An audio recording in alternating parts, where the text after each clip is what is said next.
Napaagang dapat sana'y bukas pang palik sa Poong Itim na Nazareno sa Quirino Grandstand dahil sa pagpunta ng mga deboto mula pa kaninang umaga. Para naman sa gaganaping traslasyon sa Sabado, nagpaalala ang DOH o Department of Health sa milyon-milyong mga deboto na maging handa para makaiwas sa disgrasya lalo na sa mga gustong makalapit sa andas. Live mula sa Quirino Grandstand sa Maynila, may report si Dano Tingkungko. Dano! Jiggy, Kara, sa mga pagtitipon nga tulad nitong taunang traslasyon ay mahalaga na ihanda ang sarili. Hindi lang sa usapin ng kalusugan, kundi sa kung ano rin ang pwedeng mangyari lalo't sa darating na Sabado sa mismong araw ng traslasyon, milyon-milyon ang inaasahang makakasabayan mo. Alas 6:30 ngayong gabi, sa gitna ng mga debotong maghapong nakapila, binuksan na sa publiko ang pahalik sa imahe ng Poong Itim na Nazareno dito sa Quirino Grandstand. Halos 14 na oras na paaga ang pahalik, bukas pa talaga ng alas 8 ng umaga ito dapat bukas sa publiko. Pero ang pagpapaaga ng pahalik, magandang balita para sa mga naghandang maghintay rito ng magdamagan. Tulad ni Aling Beng, may dalang mga damit at umaga pa lang nandito na, alang-alang sa panata niya sa Poon matapos daw gumaling ang anak sa sakit sa mata. Papunta ako sana nun sa PCSO, sana kong panganay. Hihingi ako ng tulong. Dito ako napunta eh. Kung may narito bilang pasasalamat, merong nandito para humiling ng patuloy na gabay. Tulad ni Arnold at 3 taong gulang na apong si Chacha. 3 dekada na raw namamanata sa Poon si Arnold na mula pa sa Dasmariñas, Cavite. Huwag mapabayaan niyo anak kong babae. Nag-iisa lang kasi. Huwag lang nasayap ako masunod. Kasi naging loko ko nung araw. Inaano ko na huwag makakuha na yung anak ko. Kaninang umaga nagkainitan dito sa Quirino Grandstand nang inakala ng ilang maagang pumunta rito na ngayong araw ang simula ng pahalik. Yan ay matapos mailipat na ang imahe ng Poon dito sa Grandstand para sa pahalik na dapat ay bukas pa magsisimula. Nabalitaan din daw kasi nilang gagawin ng 2 araw ang pahalik. Huwag na nilang ipagkait. Siya yung sinasabi. Paghalik sa Poong Nazareno. Siya yung sinasabi nila sa inyo. We are already here eh. So why do we have to go to leave the place, di ba? Itutuloy niyo hutong pilang to. Okay. Kasi pag umalis ka rito, tapos sasabihin nila, nagbago isip, o pahalik na, kawawa naman kami, babalik mo kami sa dulo na naman. Sa gitna ng mga pumipila, nagpaliwanag si Father Douglas Badong, ang vicar ng Quiapo Church. Inilipat daw ang Poon kagabi para maiwasan ang gulo paglabas ng Quiapo Church at maihanda ng maaga ang pwesto ng imahen sa entablado. Kasi bukas pa po talaga yung start ng pahalik. In advance lang kasi kasama sa decoration, preparation ng stage. Wala pang butas yung stage, yung paa na hahalikan ninyo. Hindi mo pwedeng madalain kasi baka madisgrasya. Kasi tingnan nyo, meron ba tayong mga ilaw na inaayos? Pero napaaga man ang pahalik dito sa Quirino Grandstand, isa ang malinaw.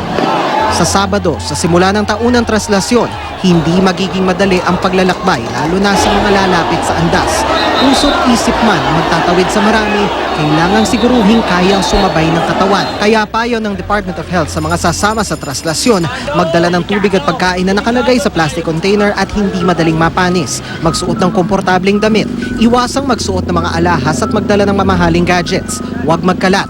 Kung tutugon sa tawag ng kalikasan, pumunta sa portalet at hindi kung saan-saan. Kung may kapansanan o karamdaman, manatili sa tahanan. Kung buntis, huwag pumunta lalo kung kabuhanan. Kung diabetic, magbaon ng gamot at candy at ilagay sa bulsa. Kung kailangan isama ang anak, mag-ipit ng contact details sa kanya para sakali magkawalaan, alam kung saan siya pwedeng dalhin. Alamin din kung saan ang medical stations na nakakalat sa 10 segment sa kabuuan ng ruta. Iwasan na rin ang pagdadala ng bag, lalo na ang backpack. Gayon din ang paninigarilyo at pag-inom ng alak. Bukod sa may 4,000 pulis, ang MMDA magde-deploy rin na mahigit 1,600 tauhan. Bukod sa mga constable, mga medical team at street sweeper para tumulong sa pagpapanatiling maayos ang gagawing traslasyon. Pero di tulad ng nakaraang Nazareno at pagbisita ng Santo Papa sa bansa, ngayong taon hindi magsusuot ng adult diaper sa mga tauhan ng MMDA. Kasi nahirapan yung ating mga tao na magpantalon kaya hindi lahat nakasuot din. So we did away with the diapers this time. Adjust na lang tayo sa shifting ng mga tao. Ang magiging sister raw ngayon, tig-8 oras na palitang shift sa mga nakadeploy na constable. Magkakaroon din daw ng body system sa mga constable para mabigyang pagkakataon na gumamit ng portalet ang mga constable pag kailangan. Supply ng portalets. Sufficient enough kasi hindi lang MMDA maglalagay kundi Manila din. At Kara, sa mga oras na ito, no, ay patuloy pa rin yung isinasagawang pahalik dito sa Quirino Grandstand gaya ng ating nakikita sa ating live na video sa mga oras na ito kung saan sunod-sunod pa rin yung dating ng mga deboto rito para sa pagkakataon na magpahalik doon nga dito sa imahen nga ng poong itim na Nazareno. Kasabay niyan, Kara, ay meron ding ginagawang rehearsals dito para sa gagawing programa ngayong Sabado. Bali ngayon, choir ang nagre-rehearsal. Kanina meron parang stage play na ginagawa dito. At sa ngayon, no, simula nung buksan ito sa publiko kaninang alas 6:30 ng gabi ay patuloy yung paghaba ng pila dito sa bahagi ng Quirino Grandstand, dito sa Museo Pambata Park, kung saan dapat munang pumasok yung mga deboto para pumila para makapasok dito sa corralled area o dun sa caged area dito sa loob ng Quirino Grandstand para magkaroon ng tsansa doon sa pahalik. Doon sa mga pupunta pa lang dito, abisuhan na lang din natin, no, ang pasok sa pila ay dito sa Museo Pambata side. Ang exit naman doon sa side ng Quirino Grandstand na malapit sa Manila Hotel. Kara. Okay, Dano, give us an idea. Gaano kahaba ngayon ang pila from Quirino Grandstand hanggang saan umabot yung pila? Sa ngayon, Kara, no, ang pila dito sa Quirino Grandstand, at least dito sa Museo Pambata side, kasi dito talaga nagsisimula yung pila ng mga deboto, ay hanggang dito lang sa dulo, kumbaga sa dulong boundary nitong Manila Ocean Park. Kanina ay medyo fluid naman yung yung flow dito ng pila. Mabilis yung usa dahil dun sa mismong area ay ilang segundo lang ay binibigay dun sa mga deboto para dun sa pahalik. Merong giyon doon na nagsasabi when your time is up at kailangan mo nang umusad para mabigyan yung iba ng pagkakataon na makapagpahalik at makapagdasal pansamantala o saglitan man lang doon sa poong itim na Nazareno. So ngayon, dumadami pero hanggang dulo lang siya dito sa part ng Manila Ocean Park.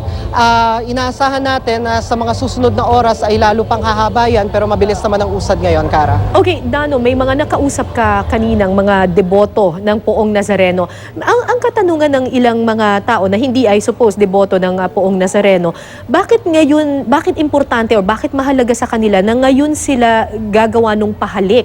When in fact, yung poong Nazareno, if I'm not mistaken, ay everyday naman nandoon sa loob ng simbahan.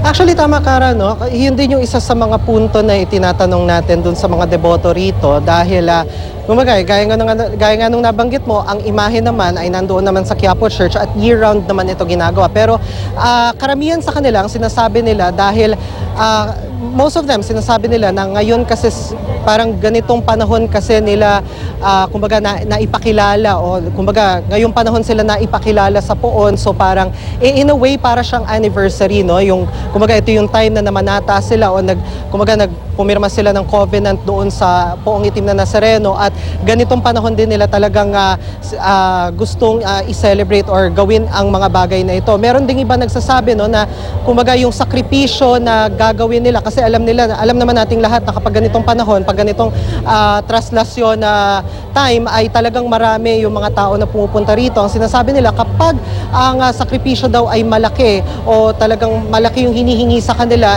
kumbaga mas malaking regalo daw nila yon sa poon. Yung iba naman galing sa probinsya at ngayon lang daw nagkaroon ng pagkakataon na pumunta rito, Kara. Maraming salamat sa iyo, Dano Tingkungko.